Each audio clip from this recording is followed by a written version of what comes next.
আসসালামু আলাইকুম। ফটোশপ শেখার আগে আমাদের একটা জিনিস মনে রাখতে হবে, হ্যাঁ? File extension is very important. ধরেন আমি এইখানে আসলাম, আসার পরে এইখানে আমার একটা ডকুমেন্ট বানাইছি আপনাদের জন্য যেটা আপনাদের লাগবে। ঠিক আছে? তো এইটাকে যদি আমরা বড় করি দেখেন, এখানে খুব খেয়াল করে দেখেন।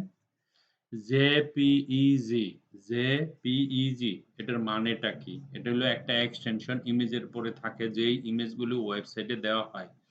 ওকে, জে তে হলো জয়েন্ট, পি তে হলো ফটোগ্রাফিক, ই তে হলো এক্সপার্ট, জি তে হলো গ্রুপ। তাহলে জেপিইজি যদি কেউ জিজ্ঞেস করে এর অ্যাব্রিভিয়েশন কি? আপনি বলবেন জয়েন্ট ফটোগ্রাফিক, ঠিক আছে? Expert group. আবার ডট পিএনজি একটা আছে।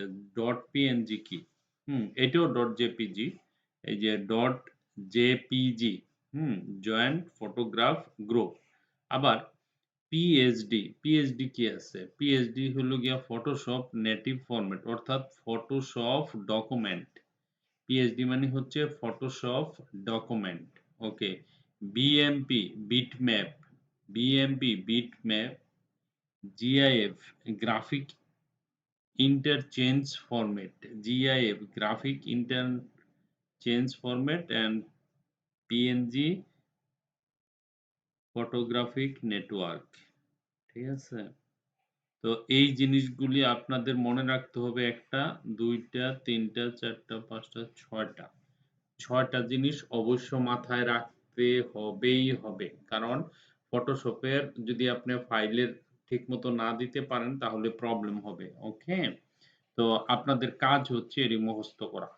আমি ক্লাসে ধরব JPEG meaning, JPG meaning, Photoshop native format, PhD, তারপরে বিএমপি বিটম্যাপ যেটা, GIF, GIF graphic interchange format and PNG যেটা photographic network. Okay? So it's very important আপনারা এই এক্সটেনশন গুলি যারা নতুন তারা ফ্যামিলিয়ার হয়ে যাবেন। ১ টা, ২ টা, ৩ টা, ৪ টা, ৫ টা, ৬ টা এক্সটেনশন।